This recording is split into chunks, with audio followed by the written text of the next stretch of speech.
Drop out அதிகமாக இருக்குது அப்படின்னு சொன்னால் பார்த்தீங்கன்னா 2017 நம்மளுடைய அண்ணன் செங்கோட்டையனுடைய ஆட்சி தான் இருந்திருக்கு. அது ஏற்கனவே தரவுகளும் நம்ம கொடுத்துருக்கோம். அவங்க பேசின பேச்சு என்பது 4 மாதத்துக்கு முன்பாக ஒரு பத்திரிகையில் வந்த செய்தி. ஏற்கனவே நம்ம ரீபட்டல் கொடுத்துருக்கோம், நம்ம அதுக்கான விளக்கமும் கொடுத்துருக்கோம். ஸோ அது பழைய செய்தி வச்சுட்டு சொல்கிறாரு, கொஞ்சம்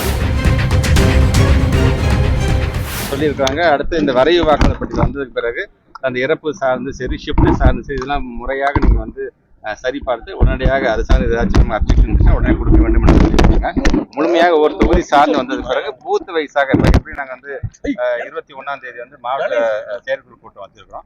அதுலேயே நாங்கள் டிஸ்கஸ் பண்ணி BLA 2 சார்ந்து ஒவ்வொரு பூத் வைஸாக எஸ்ஐஆருக்கு எப்படி நாங்கள் பண்ணியாற்றணுமோ இது அடுத்தது இந்த வரை வாக்காளர் பட்டியல் வைத்துக்கொண்டு எங்கே விடுபட்டு போயிருக்கு என்னங்கிறது உடனடியாக பார்க்க. சார், மோசமான துறை கல்வித்துறை தான் சொல்லி விஜய் நேற்று சொல்லியிருக்காரு. இல்லைங்க, இது வந்து இப்போ எனக்கு ரொம்ப கஷ்டமாக இருக்குது. ஏன்னா அவர் சொன்னார் இல்லையா, யார் ஆட்சியில் தெரியுமாங்க டிராப் அவுட் அதிகமாக இருக்குது அப்படின்னு சொன்னால் பார்த்தீங்கன்னா 2017 நம்மளுடைய அண்ணன் செங்கோட்டையனுடைய ஆட்சி தான் இருந்திருக்கு. அது ஏற்கனவே தரவுகளும் நம்ம கொடுத்துருக்கோம். நம்ம 16% இருந்திருக்கு, இப்போ 7.7. இது அவங்க பேசின பேச்சு என்பது 4 மாதத்துக்கு முன்பாக ஒரு பத்திரிகையில் வந்த செய்தி. ஏற்கனவே நம்ம ரீபட்டல் கொடுத்துருக்கோம், நம்ம அதுக்கான விளக்கமும் கொடுத்துருவோம். ஸோ அது பழைய செய்தி வச்சுட்டு சொல்கிறாரு, கொஞ்சம் மறுபடியும்